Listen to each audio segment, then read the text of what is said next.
What's shaking, guys? My name is Luke Dancy, and welcome to the Jam Session right here at the Magic Session.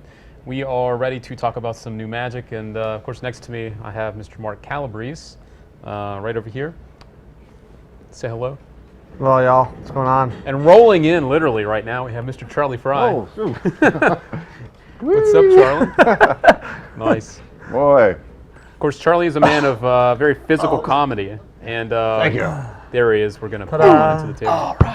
So say hello to all the guys out there, Mr. Frye. Hello, guys. All right, cool. So Welcome to whatever this jam. is. The Jam. It's a very casual. Welcome to the Jam. It's a very private session we're about Yes, to very, have. very, secret yes. session. Yes, a secret session. This is very cool. We have guys joining us from all over the world right now. A couple guys actually staying up really late in Germany watching us. Guten Tag, guten That's right. So Abend. good to have you guys with us. And you guys, you've been hanging out with Mark before and me. We had Jeff Prace here last week, and Jeff's now back in Chicago. Charlie would have been around, but Charlie had to actually. Well, you were in another country. That's right. What were you doing? I did a commercial over there and a mockumentary for a viral video for Holland casinos. So Okay. if it's good, I'll tell you all about it. And if it's bad, just pretend it never happened. Fair enough. All right. Sometimes it can be pretty good, though. It should be really funny. So we'll see. We'll Nice. see. All right.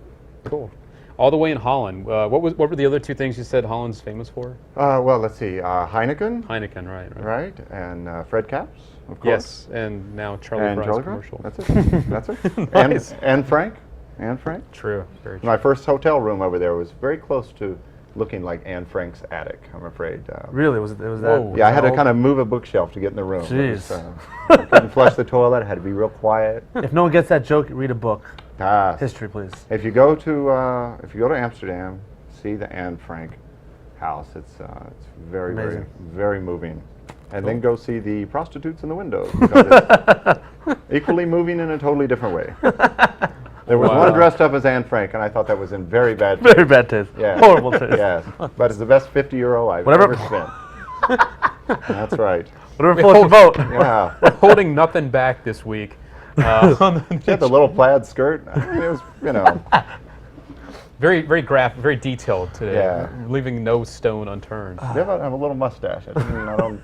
And Edward. How little? Edward's in the room saying space cakes too. I don't. Yeah. Okay. Wow, this is a very magic Off to themed a great session start, so far. ladies and Right. gentlemen. This is fantastic. But what you were doing a commercial. You were doing some manipulation stuff. Don't want to give away too much, but you were doing Yeah, some, they wanted a guy that was real good with poker chips, and so They there couldn't it find is. them, so they found you. There it is. That's it. What was the And chip? it just happened really fast. They don't touch the chip. Ah, jeez. The one we're Yes, and so they held an audition. They held auditions in London, New York, and Holland and stuff, and it was down to the wire. And they finally held an audition in Vegas, and sitting in the garage and running out of excuses for not going to audition, and it just happened really fast. And so I am the chip master. No, Nice. it's true. You were here, and you were like, it's like 99.9% I sure, but know. I'm not sure. And if I do go, I have to go like right now. Found out Saturday, Yeah. left Sunday morning. Wow. Met with the director Monday when I arrived. Tuesday fitting. Tuesday night started filming and Right. film, and then came back Friday. Now this. But is, I'm not that tired. This is actually I was gonna. Yeah, sure. And he's out again. He's out. That scared me because I was like, oh, wait. Charlie Fry, never mind. Hey, you want a trick? Yeah. Yes, This is an absolutely. excellent way to do card on forehead. Okay. And we also don't forget we have the overhead shot too. So if you need to call it out, please let them know. And It's an excellent way to do card on forehead. So Williams and I have done this as a gag before, where I'll produce an ace and I'll produce another ace. And but anyway, say the card is picked. All right, card is picked. Right? We'll just get right to it. Oh man. I'll take that one. Excellent choice, and you got it. Back it goes, control to the top. Can we just skip all that? Yes. All right. All right. So now, I might say that I'm going to try and smell the card, Right. and you can do all the gags of smelling somebody's hand and going through the deck, and then finally you pass out. And then you come out like that. Nice. What did I miss? What did I miss? That's stuff. awesome. So, Velcro, very simple. Dulcet tape, Thumbtack, thumbtack. Velcro, anything. With the aces, what You can use it. Use these. May I use this? These are good. All right. Aces, aces, aces. Always sort the aces out in front of the audience. That's important. You don't want to Step go one. forget all these culling things and all that stuff. No, just go take them right out there, put them right back on top, and then let some time misdirection pass. Okay, that's good enough. So if I'm playing around, I might have the ace of spades on top, and then the ace of hearts next, because that's like the next one most called. And I'll say, hey, do you know what the most powerful card in the deck is? And they'll say, Ace of spades. Spades. They'll go, oh, Yeah. interesting. Some people will say a king, some people a queen, like in chess. Okay, that's all crap. You know, Right, we just right, want to kind of distance it so it looks like they could have said anything. But of course, they're going to say the ace of spades. And if they don't, you just say, oh, no, actually it's the ace of spades, the bullet, Right. blah, blah, blah. So I'll see if I can produce it for you. And the first one, I'll do like this. Who? So there's one. And then the next one like this. Ooh, disgusting. And then the next one like this. Excuse me. Oh, that's great. Is that your card? And when I've done this with Williamson, at this point, he's been interviewed and talking. I'm just screwing around with this in the background. Right. And then that's when he'll take my head and slam it into the deck, and I'll come up like that, and he'll take the ace like, hey, and he'll show me, and often I'll die. But, That's great. But yeah, so that's a little comedy eccentric ace production. That's great, though. That's great. Eccentric. It's funny he mentioned that. We were Mark was at my house yesterday. We were having pizza and watching cartoons. And, What cartoons? Mickey Mouse, little Mickey Mouse, little bit of everything. I have a 2-year-old. That explains that. That- sure, yeah, that would be the sorry. excuse. Yeah. That's why Tex I watched it. Avery, Tex Avery, Well- Droopy. Go with Tex Avery. Oh, nice. Yeah, Wow. your kid might be a Droopy? little too young for Tex Avery, but I used to you watch can- Droopy. You can warp them early. You know? Whoa. We were talking about Jan Frisch. That's an influence of Jan Frisch. Droopy? Oh, wow. But Well, Tex Avery. All the French love Tex Avery. he said eccentric. We were actually watching was it number 3 last night? Eccentric 3, yeah. Yeah. And Eccentric 3. talking to just physical comedy and just magic that is funny but yet very fooling. If you haven't seen Eccentrics yet, my God, it's some of the most awesome magic because it combines your strong suit of juggling and the physical stuff with the magic.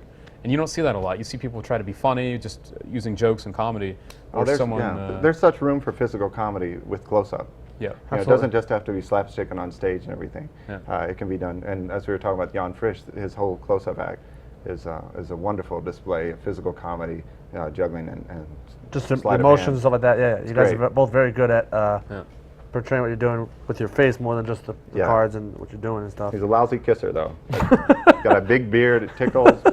Don't Well, kiss him. Don't what- go kissing Jan Frisch. One effect that I do Smells like Roquefort. from Eccentric. I'm just saying. Just saying. Can we start this entire thing over, please? Thank you very much.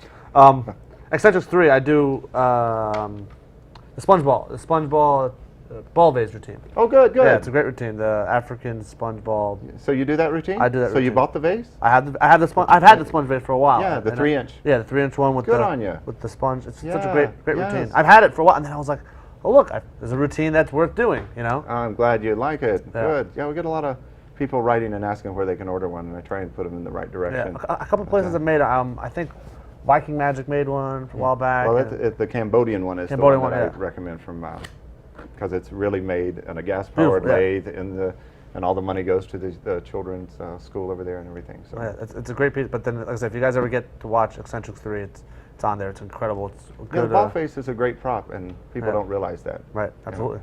Yeah. Here's a great question from one of our members, and if you guys haven't posted your questions yet, you can post them here in the chat room or on our Facebook wall where we have our post. Our question comes from this one's from Charlie Mitchell Abrams. Oh, I asked this question. Oh, it's from. I thought it was from me. Yeah, no, this is for you from Mitchell Abrams. How did you develop your performing personality? Is it the actual quote unquote actual you? That's from Mitchell. Well, I think most people's character is an exaggeration of themselves, Yeah. somewhat. Yeah. Yeah, one of the best things I've heard about character, it'll kind of find you, but Jeff Hobson was doing comedy clubs, and one night people were making fun of him the way he dressed, with his flashy suit, and he realized they thought he was gay, and so he just said, "Well, I'm not gay, but my boyfriend is," and they got a big laugh, and then he realized, he had some flashy bow tie that he had found, with Liberace looking rhinestones on it or stuff, yeah. something, and he realized, well, that's how they perceive me. I should run with this, and that's where his whole character came. It kind of came by accident, but by listening to the audience. And Absolutely. you know, with me, my father was a clown. My grandfather was a clown. I grew up clowning, physical comedy. I've always liked Chaplin and Keaton and all those guys. And that which you love, you will come to resemble. So if you're young, the chances are, character kind of comes with age to some degree. But there's a Chinese proverb, first attain skill, creativity comes next. So when you're young, practice the skills, and the more you perform, when you're writing a routine and you start performing, the character will start finding you. And in the meantime, you can also make a list of all your likes and all your dislikes, and you can look at that, and that'll tell you something about yourself. If you're in theater, a director might pull you aside and tell you about yourself. Is it Jason Alexander from Seinfeld? Yeah. He said that a director in college pulled him aside and said, you're never going to be Hamlet, but you're going to be a great Falstaff. You're going to be, and he realized he wanted to be the leading man, but he wasn't the leading man. Right, he's the sidekick. He's the funny man, and so that directed him in the right direction. Sometimes as an exercise, I'll think, what would so and so look like if they did magic? What would Steve Carell be like if he did magic? Right. What would Stephen Colbert look like if he does magic? Jon Stewart. Some of these guys are magic fans too. Yeah. For Steve me, Carell's in my a big era, magic fan. Herman Munster. Herman Munster. How would he have done magic? So you can think of a character that you like, that you've seen in a movie or TV show or something, and just as an exercise, think, how would they do magic?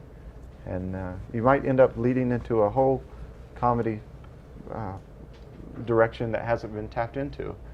There's so many things. You could be obsessive compulsive. You could be dry. You can be pissed off. You can be sleepy. You can be, nervous. There's so many things. So, I don't know. Just play around, and it'll start to happen to you. I think the most important thing is people can really tell when you're being genuine, and when you're trying to force it out of you. So never try to run from who you are or what you are. Just try to accentuate it and take the things that you do bring in your life to fruition with your magic.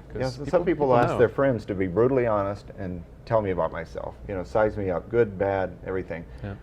I've never had friends good enough that I'm going to do that with them because I don't want to be crushed. So, but if your ego can handle it, I'm from a different generation, a generation that wasn't loved. So I have these kind of issues, but Yeah, we're too loved. We have you last weren't- winners. We have You weren't beaten, were you? I bet you guys. Neither one of you were beaten. I think I was actually the last of the generation of getting the ruler on the hand in school, Yes. and corporal punishment and the belt. Oh God! See, that's I didn't even do anything worse. wrong. No, I'm just That's kidding. worse. No. See, maybe I was just locked in a closet with two things to play with. One of them was a deck of cards. The other? Use your imagination. But yeah, I first got into magic because of my weird uncle, Right. Uncle Betty. He I had an uncle. he I taught had me that Bulma. magic is all about keeping secrets. So Andy Wallace, I believe, this is Andy W. I hope someone gets these jokes. He's asking about how can you take tricks that you know and make them more entertaining or more magical? How can you take tricks? I'm doing all the talking. Sorry. Well, I mean, my opinion is, and I guess. Well, let me tell you. Let me tell you something. Yeah. Well, like I said, I mean, my opinion is that to take a trick, instead of just taking the effect and just doing it verbatim, what's in the book, on the DVD, or wherever you see the performer, take it and, like Charlie said, make a list of what your likes and dislikes are, and I take a list of things that I like besides magic, and then I try to incorporate it with my tricks. For example, Luke and I were watching Renee Levon doing It Can't Be Done Any Slower, which is basically oil and water. And I'm not a big fan of doing black cards are like water and red cards are like oil, and they don't mix because of chemistry and blah, blah, blah. I talk about, what kind of, do you like sports? And if a person likes sports, I'll run with that. If they don't, then I'll go with something else. But if they like sports, I say, okay, we have the Jacks, and those are the Yankee fans, and the Aces are the Red Sox fans. And, they're fans, and they're at a bar, and if you sit these guys together, and they're at a bar, what ends up happening? They get into a fight, so the bouncer separates them, and you turn them over, and they're separated. And it has a storyline. They don't care about the method anymore, and they're more into the effect. They're more into the story. They laugh at what's the joke, and they get the theme right away. You don't have to explain what had just happened. They understand what you meant, and it's just it's another vehicle for you to whether tell a story, make a joke, whether you want to be on a soapbox when you do magic is your issue. But I think it's just, to me, I like to play guitar. I like to, I like sports. I like music. I like comedy. I'm a huge George Carl fan. Physical comedy, stuff like that. So to me, I try to You've got excellent taste. I try to do magic. Like I street perform most of the time, and when I street George perform, loved magic, by the way. oh, I would watch videos for just hours of just watching him He perform. assisted Mandrake. Yeah, and he's amazing. And to me, I watched. I said, how would he perform magic? If he were to do a card trick, or if he were to do the cups and balls, how would he do it? And to me, there's a lot of stuff where I pick up the cup and I hit myself in the head, or I lose it and it drops, and it's just very much like I'm getting caught in my clothing, just like George Carl would do in his act. And just like you said, I made a list of things that I liked besides magic, which also, unfortunately, a lot of magicians don't have that. A lot of magicians, all they do is magic, so they're very one-dimensional in that way. So I think you should grow besides just doing magic. Daryl Fiskey's Showmanship for Magicians, even though it's dated from the 40s, it's still got great Very relevant. advice in there, and that's part of it. Expose yourself to all arts and all different things, and and what are you into? Whatever you're into at the time, maybe you can put Find a that way into to- a routine, like you're saying with the sports, with the oil and water. That's excellent idea. But yeah, whatever you're into, you can apply to the pattern for your story. When you come in with make sure and figure out what the strongest part's going to be. Get the blow off together before you even attempt to do it Right, for people. You know how you're going to begin, know how you're going to end, and then fill in the middle and Right. look for all those opportunities to put in your own personality or what you're into. Cool. And Andy says, thank you for the advice. So, Well, what's he working on? What are you working on, Andy? Well, let's see. Yeah, let's ask Andy right now. What are you working let's see on? what you're working on, and let's give him Let a us chance steer to, you wrong. Let's give him a chance to type that in, and then we'll answer that. And don't forget, guys, while we're waiting for Andy to respond, you can watch us on your mobile devices. So if you've got your phone or your iPad or your Android device, you can take it with you on the road, and you too can watch us live. Excellent thing to do while driving. Pretty cool. Our German friends on the Autobahn. Yeah, Charlie Frye. Oh wow, great. that's it. Nice. That's dedication. That's dedication. Someone's asking how. If you want to do that, all you have to do is just pull up our website on your phone, the live room, and you'll be good to go. Andy says he's working on Larry Jennings' mystery card, a variation of card to pocket. That's what he's working on right now. Gosh, there's so many good card to pocket routines. Are you influenced by anybody like Williamson or Matt King or anybody? Let's see what he says here. Matt King's probably got one of my favorite card to pockets, just because it's so funny and it's obviously it's technically sound as well, but it's just so funny to watch, and card to zipper and all that crazy Where does stuff. I wonder where Andy performs, because your venue will also dictate your Of material. course. Are you going to be sitting down? Are you working for your friends? Are you in a bar? Are you on stage? Sometimes you might work on something that you don't have any place to do it. Open your zipper at the restaurant. That's what I'm saying. Definitely not a not a walk Ladies and around gentlemen. routine. Not a walk around routine. But, Andy's saying his biggest influence was the Michael Emor Easy to Master series. And it's those really- excellent, very good. Yes. Those do have a lot of good material, and it's a nice variety Yeah. of material as well. Are you Yeah. ready to show us something, Mark? Are you Not really. Getting- Yeah, they're I'm not just running heavy on around. presentation. They're heavy on just learning tricks and learning Right, tricks right, and learning right, tricks, which is kind of good. So he'll have to come up with his own presentation. But yeah. Yeah, I would do a trick, but it's kind of, there's Charlie Frye sitting to the left and Luke Dancy to the right, so I'm kind of just like, yeah, sure, yeah, this is cards too. I'm not going to do anything because, see now. Do it to it. All right, we'll actually do a trick. Here we go. Cool. Magic time. All right. So, Charlie, we have deck cards here. Got it. I want you to just think of any card you want. You got it? Got it. Perfect. Name your card out loud. 6 of hearts. 6 of hearts. Okay, you want to change your mind? I like my mind. Okay, perfect. Think of a number from 1 to 52. Oh, shut up. Let's see. 23. Want to change your mind? Nope, I'll stay with it. 23. You want to deal yourself? I will deal myself. Deal yourself. Now, if this hits, 1, 2, I meant to 3, do 4, 5, 6, 7, 8, 9, 10, 11, 12, 13, 14, 15, 16, 17, 18, 19, 20, 21, 22. That's the 23rd card. you said 6 of hearts? 6 of hearts. Hey. Oh! And that's the end of the jam session. Thank you very much, Cool. ladies and See you gentlemen. guys later. Thanks for joining us tonight. We are- Excellent. Thank you very much. I think, Excellent. Stephen Blair has called you out. What do you say? I can't see it. Yeah, maybe. Maybe. Who Maybe knows? not. There should be a secret signal. You know that. Yeah. Yeah. We need a secret. That was a secret conspiratorial. That was very, very good. Yeah, that's all right. I can't really do it. I can't really top that now. I should have closed with that freaking trick. Thank you. But actually, I really just want to watch Charlie perform more because No. you have to, please. I'm begging. Okay, well, I'll do another one. I'll do another Cool. one. More Mark Calabrese. Let's see. What the Nice. heck I'm gonna do now? Okay, here's what we'll do. Charlie, if you don't mind, pick any card you like out of the deck. And I'm going to give you, not that you need it, a shuffling lesson. I'm going to teach you how to shuffle Look cards. at it, show Yeah, it please around. look at your card, make sure I can't see it. Okay. All right. And then if you want, you just say stop whenever you like. Stop. Right there. Put your card in there. Perfect. Yeah. Right to the break. Thank you very much. No, but we'll give it a real shuffle. Okay. This is called riffle shuffling. You can get a close-up, above shot if you want, or whatever kind of shot you like. This is called riffle shuffling. They do this at casinos to really protect the cards. This is called in the hand shuffling, overhand shuffling. All right, familiar with that? Most card games are done this way. This is riffle shuffling with a bridge. If you're a little bit, more into cards, you can definitely do that. This is called the Hindu shuffle. I have no idea why they call it that, but it's cool. And this is called the not having a life shuffle.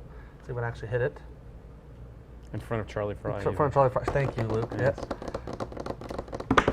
There you go. And then my favorite one is the drunk shuffle. And you'll see in a second why they do that, because when you're drunk, that's how you shuffle cards.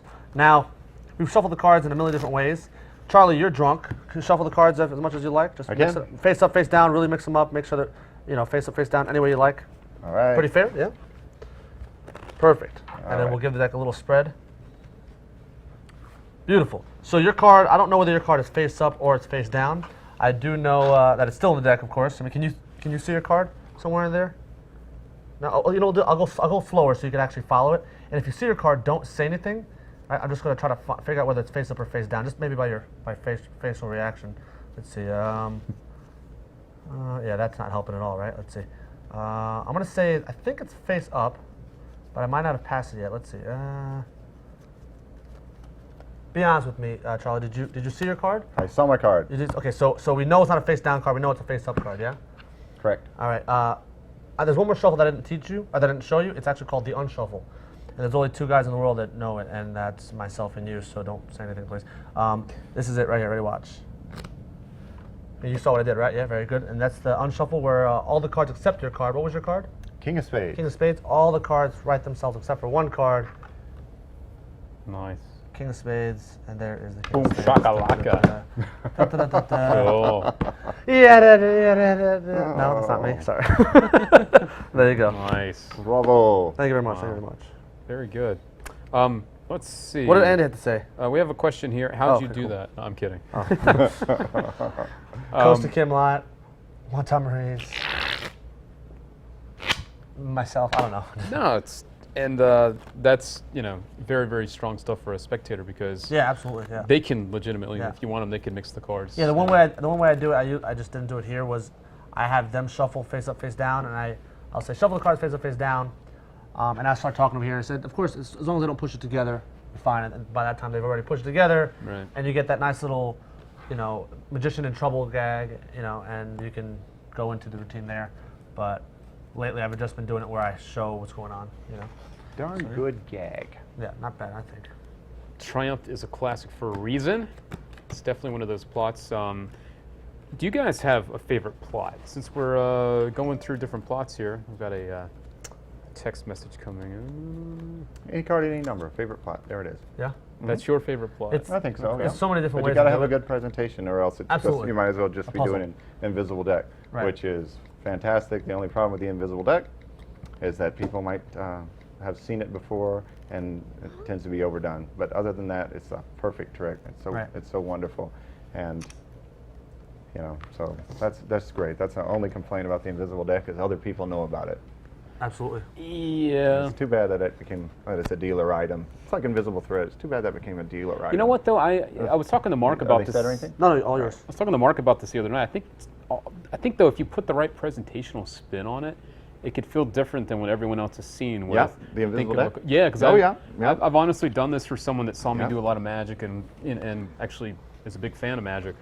and I set it up as a whole subliminal messaging thing where I'm making you Nice. do what I want you to do. Yeah. And he said of all the things I've ever showed him, close up sleight of hand, he's like, if you really got in my mind, that's got to be like the best thing you've ever done. I think Yes. it's like a freaking gimmick deck, so I don't think it Yeah. always. It's so wonderful. I carry often if I'm Or at home, sometimes I'll have this sitting somewhere, and this is just an illusionist deck that's been made into an invisible deck. Okay, I just right. rough and smoothed it, and I can put powder on it and leave it up on a shelf, and it can be your grandfather's deck, and you blow the dust off of it, you know, and you take it out, and you act like it smells, and sure enough, that one card that was turned over in That's great. 1936 is the Six of Spades. Nice. Right. So it can be under a dome of glass, you know. Of course, yeah. Also, remember, was it Steve? What was the guy's name? Steve. That used to put it in a glass and shake up the glass, and it would look Oh, like Steve Triumph. Bedwell. Yes. Well, I Yeah. used to do that in a hat, in a derby. Take off the hat, throw the cards in there, run them around, and you can see that they're all mixed up. Put them back, and now they call out the card and take That's out great. the deck out of It's the great hat, and there it is. So there are great ways to Yeah. sneak it in. Absolutely. Yeah, even to those that are in the know, it'll get them. And for a lot of people that don't know this, actually, and I think you could probably attest to this, Charlie, I shall. I attest to it now. it was Eddie Fields the nudist deck, right? It was Eddie Fields, or am I mistaken? Yes, you know how he got the idea? He was already impressed with Marcel Marceau. Everybody was at the time, you know, with the Ed Sullivan appearances and stuff. And he was visiting a friend back from the war in a mental ward, and the guy said he wanted to play cards, and he had no cards. He was just pretending to play cards with him, and so he humored his friend that was probably shell-shocked or whatever.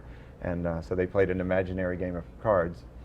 And that's where the birth of the idea was from. For that, Right. and a combination of Marcel Marceau, just invisible objects and Right. the way that mimes work. But yeah, it's just brilliant. That's great. And popularized by Don Allen and all that stuff. Right. Yeah. The one invisible deck presentation I've seen is where, and it's pretty good. I'm not going to give away how it's done, but essentially it's where you have a person, create a card.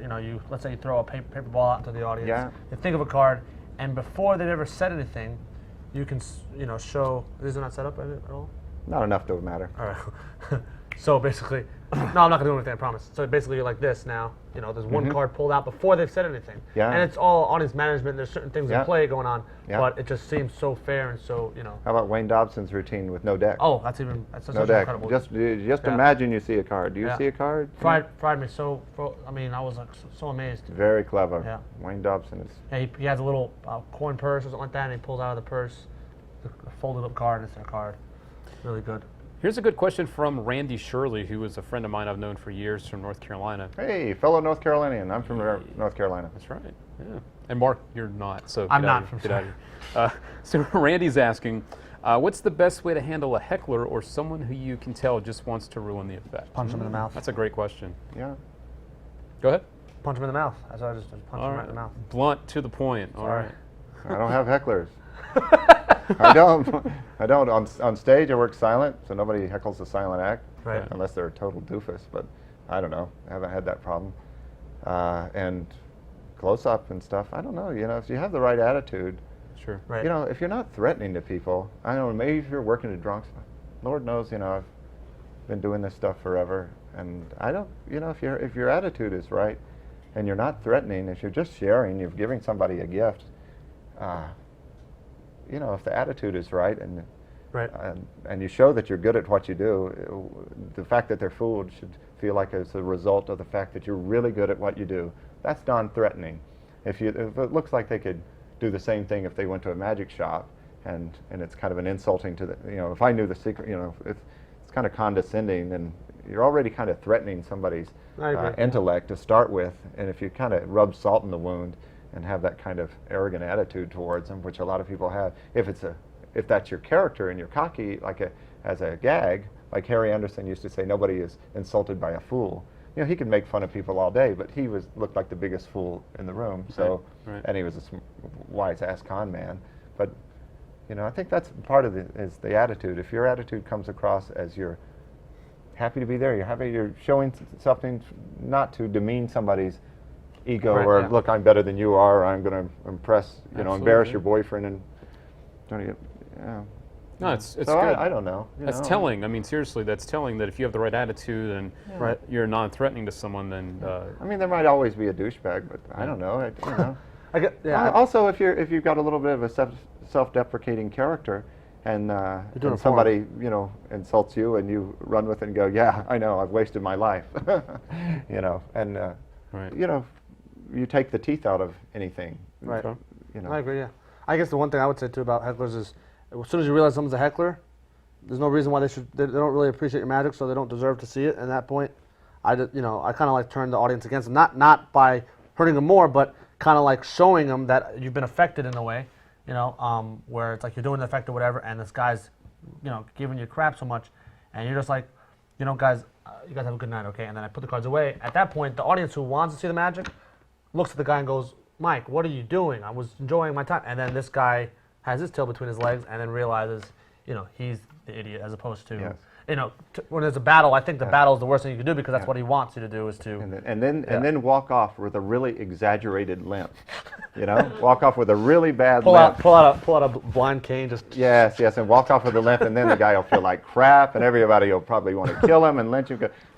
That's a good thing. Yeah, Get the audience sympathy for you. Yeah. This is something I know that Mark, you do more of, and but I know that I know that restaurant magic is kind of your forte. Yeah. It's your thing, and strolling and things like that. That's more your thing, not the stage stuff. But I'd like to get Charlie's thoughts on this too, because I know that you do close-up magic as well. So even though you're not really a restaurant magician, it'd be good to get your thoughts on this too.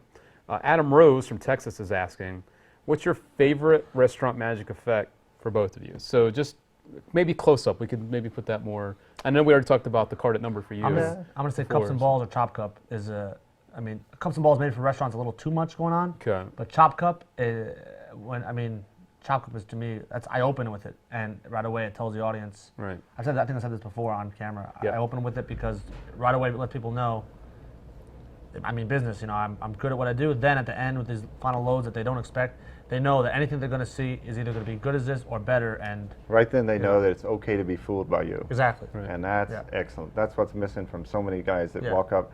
If they're not dressed right, it kind of shows a lack of respect for the audience, Of course, But, absolutely. Daniel Cross, one of my favorite close-up magicians, Amazing, he's yeah. impeccable. When he walks up, he can do the silliest thing in the world, but already when he walks up, you're in good hands. This guy is I feel good like at what he you're talking does. to the owner of the restaurant. Yeah. Now, a younger person might not have that gravitas to walk up like that.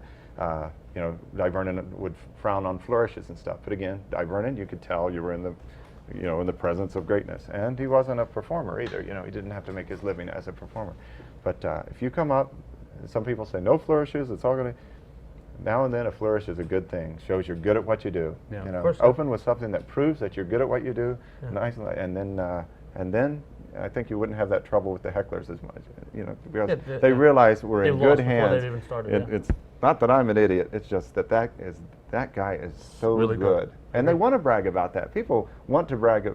They want to tell the story that I saw a guy do this. Mm-hmm. And even if they can add in I know what he was doing, but he was really good, because they'll do that. Yeah. And it doesn't matter, because at that point, they just sometimes a guy needs an out. Exactly. Exactly. Yeah. That's fine. Yeah.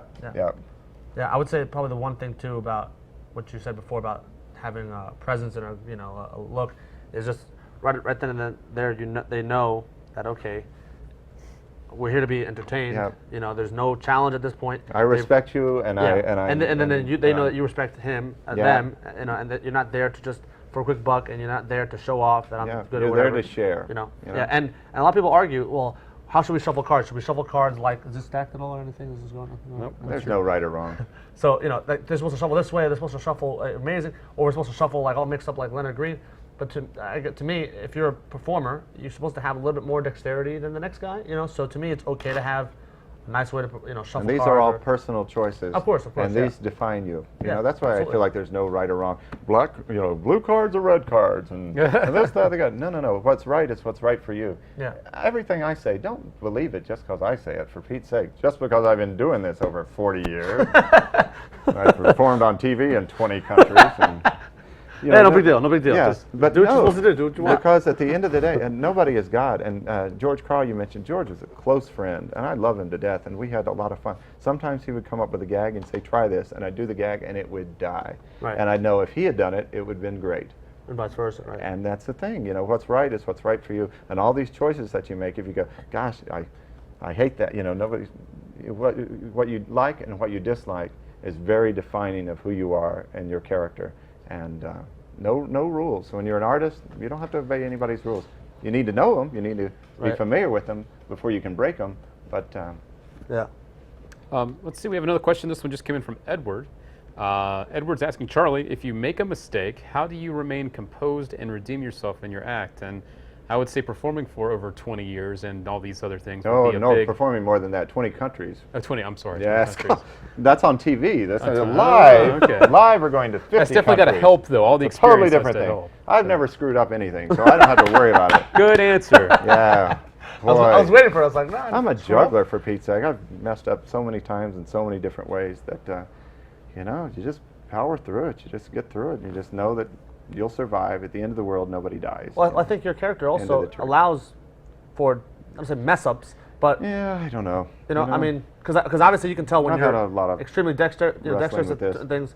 I know, and I could only imagine why, you know, what's Yeah. going on in your head. But I'm thinking like there are a lot of things that, because obviously there's a lot of choreographed mess ups. I've read you know? so many books on sports psychology, and Right. I've written about it. And a good friend of ours who's a brain surgeon, I interviewed him for a juggling magazine, said, you know, it feels like your life depends on it, but it doesn't. But what if somebody's life actually did depend on Right, it? of course. And Randy's thing is training. You know, he says if you told somebody to walk on a 2x4 40 feet in the air, they'd be petrified. But if you lay it on the ground, they don't care. And the next day you raise it an inch, and they don't care. And the next day, by the time you get up to 40 feet, they're 90 care. years old, but they're bored. Right. And so Right. training.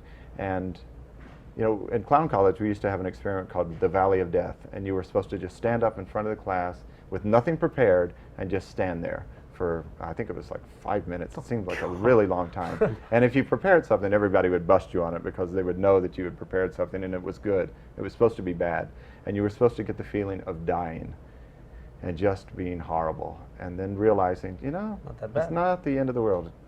It's pretty bad. Right. But it's not, you know, it's, I don't know, you know, and with close-up and stuff, I don't know, if you practice to where you feel really confident with it, and if it starts to go south, you're going to feel your heart racing, your adrenaline pumping, and the little shakes are going to come in. Take deep breaths, start slowing down.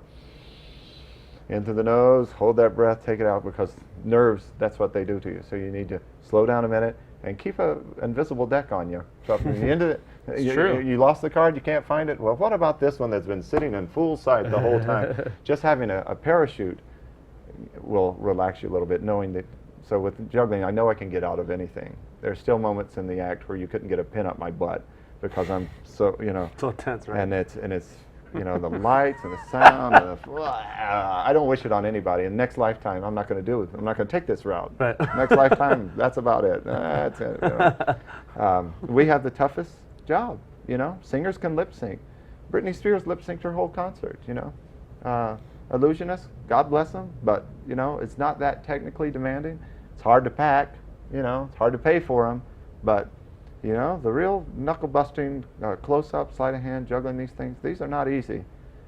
And, you know, hats off to you for even attempting it, because that's also makes it rare. You've seen cups and balls, I've seen cups and balls. Most of the public have never seen a cups and balls Yeah, routine. it's true. This is very special. We get kind of jaded by it and used to it, but it's really a special gift to have. And if you can share it and you can meet the challenge, and you know, I also know the first time I do anything, it's going to suck. So do the first thing, break it down on a friendly audience, your friends, and get used to it before you try it with the public, and you'll already worked out a lot of those nerves and everything. Very good. Yeah, it's not the end of the world if you do screw up. Laugh about it, you know. Cry later. No, and people will, you know, as you go forward and you get used to performing, the more you get used to performing, the more comfortable you'll be anyway. It can be endearing. Tony Bennett asked Frank Sinatra, he's really nervous, and he asked Frank Sinatra, you know, Sinatra was going to throw up before he worked most of the time. He was always nervous. And Sinatra told Tony Bennett, he said, they will forgive you if you mess up, they won't forgive you if you don't try. Right. So just think about that too. That's You know, great, they yeah. will forgive you if you mess up, but if you go out and you don't try, that's unforgivable. No, and it's interesting. You were talking about all the different styles that are out there, the different types of magic. It's always interesting to me, and I was mentioning this to Steve, our producer, when we were at Blackpool.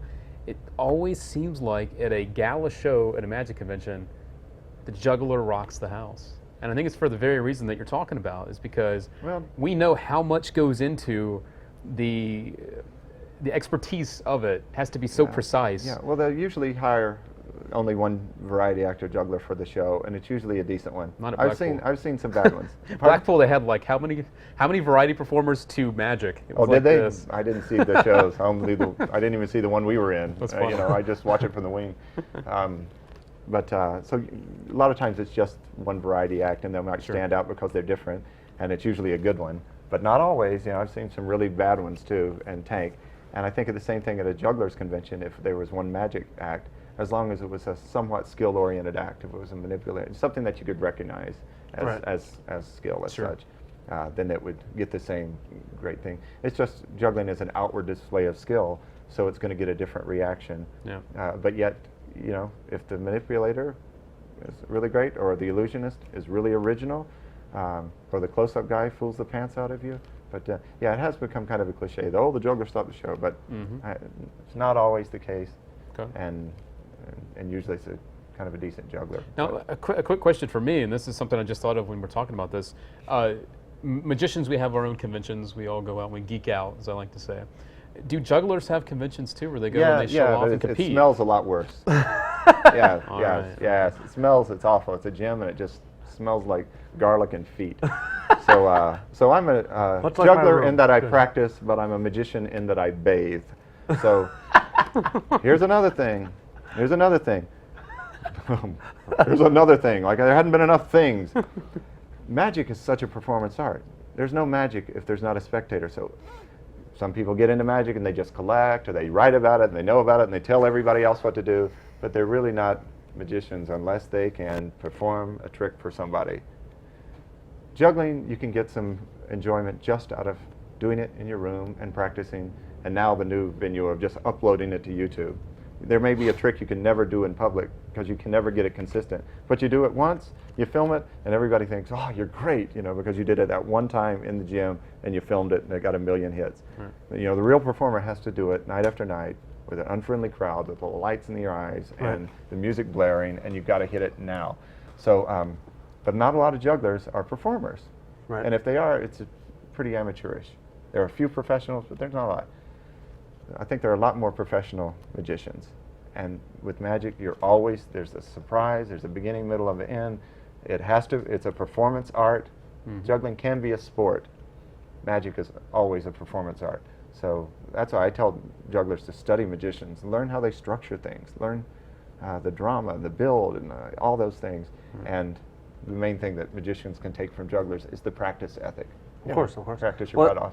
I heard, I know this would be true, that a professional does one thing 1,000 times and an amateur does 1,000 things one time. And I always try to think about that.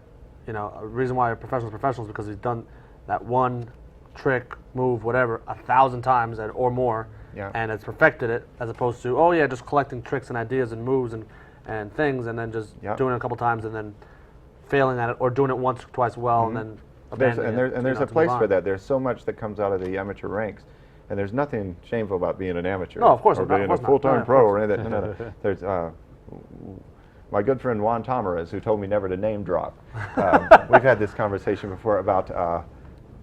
He says, I hope I'm always an amateur. I said, it's the same thing, that because amat is Latin for love, right? Amor and you know, amigo, all these things come from the Latin root.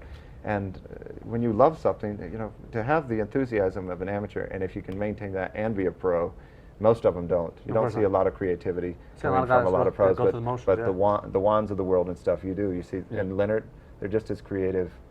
All the, you know, Finjan, all these guys, they'll sit and play for hours and hours and hours because they love it. Right. But from the amateur ranks and from the amateur thinking is where the creativity comes from, and the new developments and the nuances, and yeah. So yeah, a pro might not have as much time to devote to that, and they'll get really good at a few things, fantastic. But then they won't branch But, out. or- yeah, if they're the best, and I'm talking about the Wands of the world, they'll do both. They'll Right. be great at what they do. He'll always do his act. But then when you sit down across the table from him, Always it's playing something with new he's something, working on, something fun, Right. and there's a lot of joy in that. Yeah. Very cool. All right. Yeah, and it says people are really loving this topic, and I have to agree because, you know, there's all different types of people in magic, and there's all different styles, and it's good to try and find who you are and explore and have fun with it. And that's what's great about magic, because there's so many different areas and different things you can try. Yeah, you'll learn and- about yourself. You'll find out a lot about yourself you didn't know. Absolutely. Yeah. What's this? No, I'm just no, don't. What is this? When I touch things, it doesn't mean that I want to do it because now I can't. I don't have anything set up. So don't mind. Jesus. It's gone. The vanishing vinyl. Nancy vinyl envelope. wallet. Ta-da! Yes. Nice. So yeah. Cool. Let's see if we have any other questions coming in here. We'll probably be going live here for about another 10, 15 minutes. So if you guys have any other questions, post them now. Let's see. Oh, man. What? I just saw something from Luke Bourgeois, our editor. He put something in there.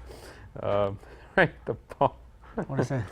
He said that, yeah. Okay, great. Yeah. Blake's saying he wants to see Mr. Frye juggle. We're not going to put Charlie on the spot to juggle. We're not going to do that. We asked him to come in and chat and talk, and we really don't want him to have to get into performance mode. We don't want to do that. That's not Time good. off. Time off. I'll show you a quick trick that looks like a juggle, but it's not. But, Okay. Are you all right? card is picked. Dun dun dun. That's it. Jealous. Just show it around. Don't tell everybody it's the 4 of clubs, okay? All right, I won't. But people don't know that circle fan works as a force. So if you learn my circle fan, it's not 100%. Which is what I'm going to do after we get off the air. There by it the is. way. Card is remembered. Got it. Back it in. No break. Yep. See if we get lucky. Oh, shut up. Son of a. Oh my gosh. Check it out. 1 card turns out. Oh! I really hope that came through on the. Jesus. And that is a triumph. That is a triumph. Wow. Not only did he get the card to reverse, it was indeed the card that you merely selected just moments ago. Really nice. Good stuff. This is actually a move that is shown on the Eccentrics DVD, and I remember seeing it. The toss cut is, yes. The toss cut, but not yeah, the I call reversal. it the Charlie Air Pass. The Charlie. Jeez. Charlie Air. My mascara running. Can't believe A it. little bit. You're good. Yes. All right. I saw you do it for the first time in person, and I could not believe you had just done a pass that way. What made you come up with that? Were you? We Did were you? screwing around on the clown car, Okay. 1981. The clown car and Ringling Brothers. And the guys are saying they're in love right now, by the way. They're saying this is like God Chuck bless Norris. This is awesome. They can't believe you did what you just did. This is, Yeah. and it's true. So we're playing around, and we're just playing around with stuff. And I think somebody might have remembered that there was a Harry Lorraine thing. It was a Gordon Dinsky or something. It's in Apocalypse. But it was with salt. You know, if you used to put salt on the deck, it would maintain a break. Right. And then you made mechanical pencils, like you could go, just put your card back, and you dump a bunch of salt there. Right. But I think it was a bridge like this, maybe, that was put there, and then the cards were thrown like that. I think. I think that's what happened. Okay. Something like that. I assume somebody must have known that or was thinking about it or something, and because we ended up playing with, with this, and we'd catch it with 2 hands, like this, like that. Okay. This is a new deck. I don't like a new deck personally, but I think that was what we were doing. We would kind of throw it, and it just kind of go like that, Gotcha. and then which is a good way to practice it. And so then I think I was just thinking, well, what if you did it with 1 hand, and so that's what it happened. It was just from playing around with. I thought Lughead the Clown showed it to me, and later I talked to him, and now that he's off the sauce and sober, he said, I have no recollection. This was not me. This was not me. So it wasn't Lughead the Clown. So I guess it was me. But I thought I was working on it with Lughead, and I thought, hey, can you do it with 1 hand? And so I thought it was him, but I don't know. And Not sure. Tyler Durden's asking once again, where do you teach this? It's on which? Do you know which? On my first DVD, very Eccentrics one. Hi, the Tyler toss cut. Durden. Whoever Yeah. that is, Tyler Durden. do you know who that is? No, I don't, but I know who it is. Okay. So on Eccentrics number 1. Yep. Yeah. Number one. Yeah, you can combine it with something I call a card grab, which is a bare hand card, catching a card. Cool. Very cool. Which eccentrics was it where you did the cigar boxes and stuff? I know it's on 3. I think it's on 3, isn't it? It's on 3? Yeah. Yeah. Just a gag with them. On Yeah. 3? Okay. Yeah. Very cool. I do a gag that George Cross showed me in that, where the one is isolated. Yeah. Yeah. Boom, boom, Yeah. boom. George did that like in the 50s and So on good. TV, Ed Sullivan Show, Talk of the Town. Very Yeah. cool.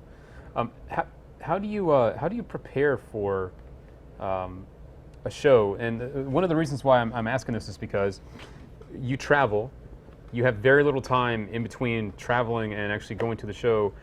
I'm guessing by now it's just like a well-oiled machine where you just show No, up you and know, you put it I into wish, to you know. gear.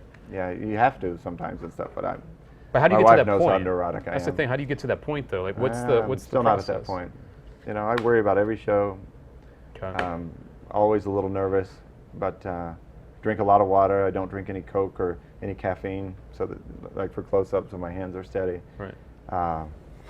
I just practice a lot, but there's always in the back of my mind, at every performance, because if I'm in the room for a while, like if we're in a show in Vegas and it's 2 shows a night, 6 nights a week in the same room, well then I can relax more, and especially Right. if you don't care about the audience, there's no friends there and you don't care, and you can just go out and you can give a good show because you can be free and relaxed. Right, yeah. Right. But a lot of times, it's a one-nighter, or if it's a magic convention, and it's the Do you first still time like- with the lights, the first time with the sound. You hope everybody gets everything right. You hope you don't look at the wrong light and get blacked out, and for a minute you can't see.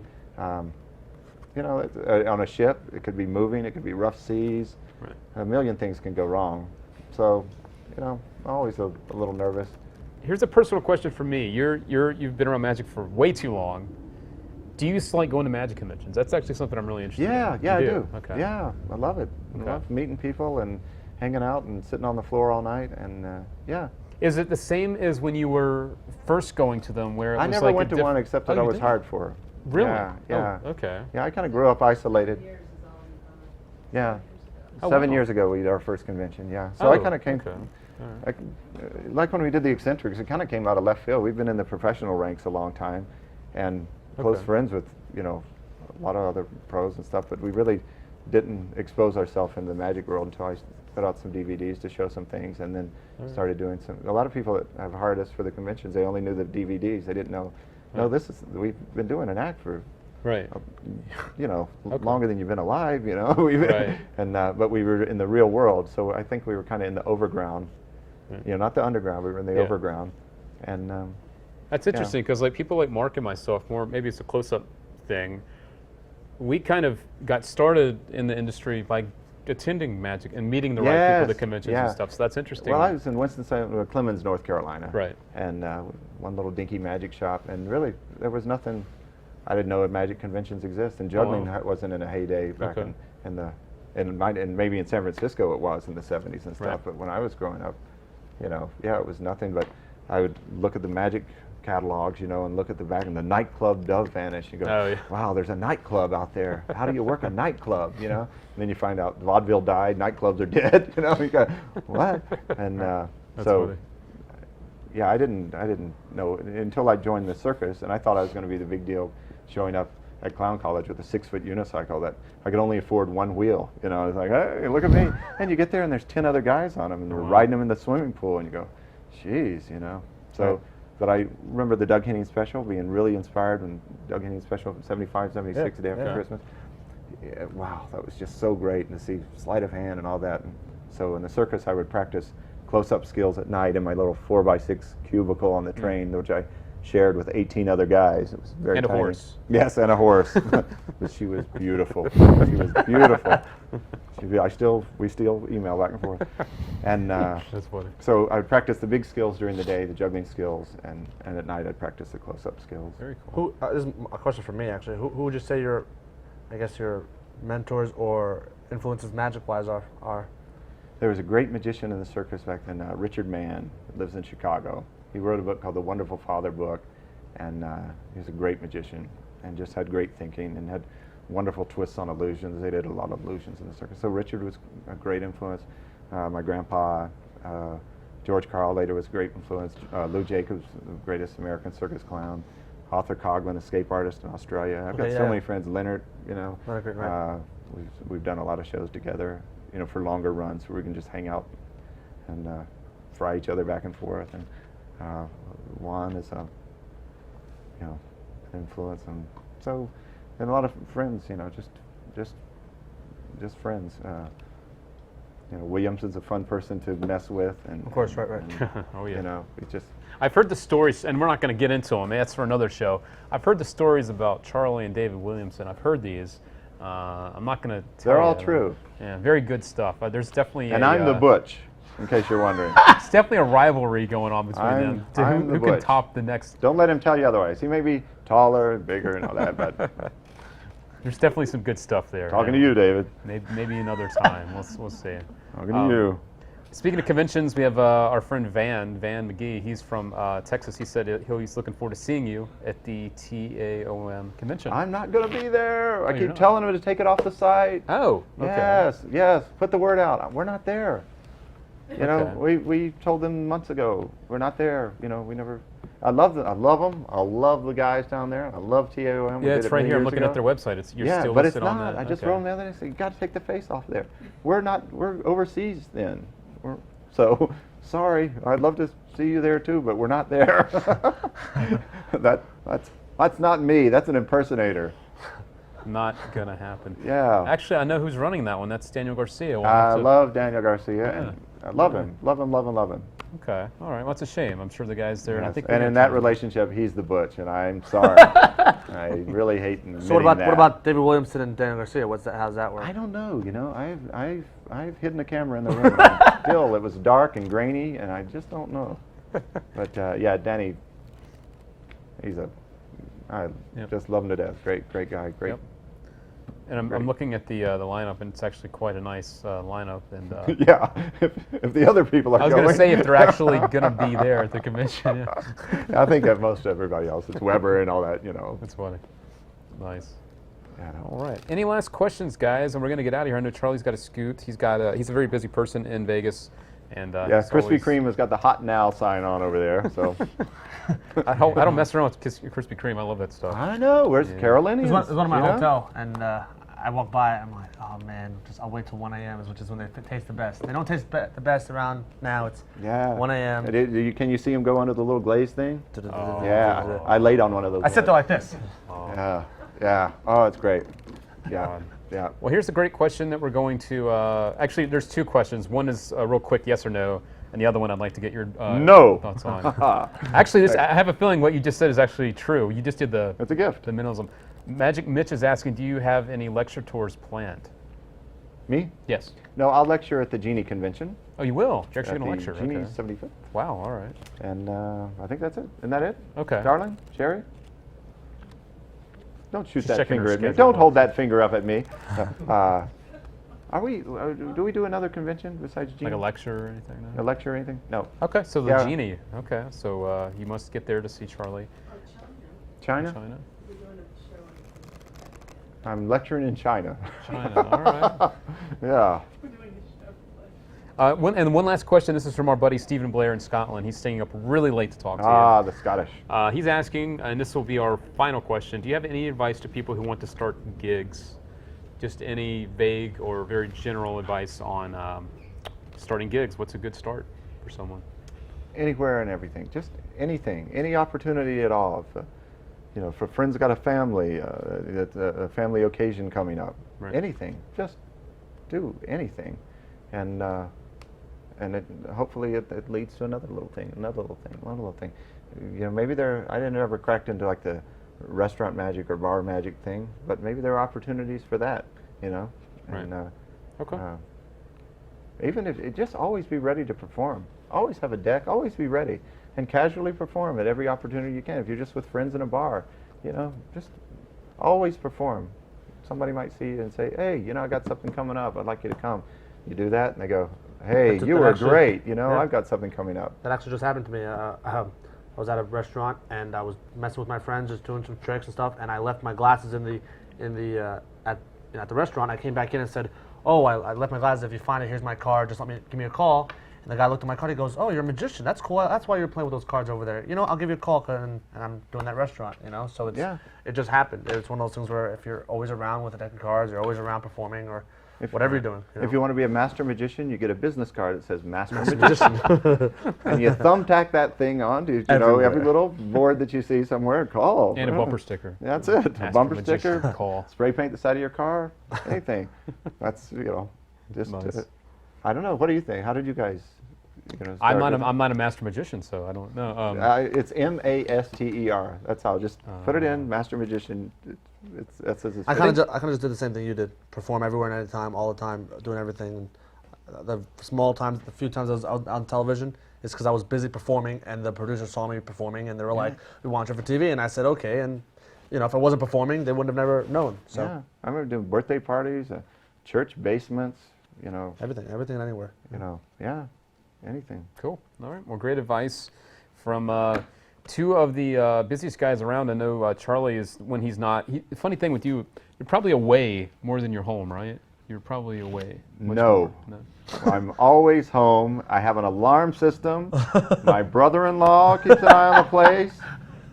You know what I mean. You're on the road a lot more than you're performing here. It's true. I mean, you're gone a lot. I never get to see you because you're gone. Yeah. Yeah, we spend a lot of time on the road. So be careful what you wish for. That's right. We've done some long-term things in town and stuff, but right now it's Vegas is kind of all Cirque du Soleil, or people pay into work. There's a lot of people that are four-walling rooms that now they can say, "Hey, I played Vegas with my own show, and it only cost me $500,000 of Daddy's money." Wow. There's a lot of that. They can't all be Chris Angels. Some of them have got to be, well, I won't name names, but there's a long list of. I agree, yeah. I can name two, but I'm not going to. All right. Cool. Well, this is going to wrap up today's jam session / chat with Charlie Frye and Mark Calabrese. Thank you guys for hanging out with us, and you guys on the other side of the world, thank you for staying up. Now you can go to bed. All right. And we'll give you another peek at who we're going to have hanging out with us next. And throughout the week, feel free to post your questions. We're going to have this available in the near future for a on-demand. But any of our stuff, leave questions or thoughts for any of the people that we may have coming on, because at the end of the day, we're all magicians. So we just have a different way of looking at what we do. So guys, thank you for hanging out. We're going to keep adding more and more great things. We're going to have our set that's being built. That'll be introduced soon, and more special guests and fun stuff. So guys, thanks for hanging out again. I'm going to say my goodbye like I always do, and that is to be good, or be good at it. We'll catch you guys next time.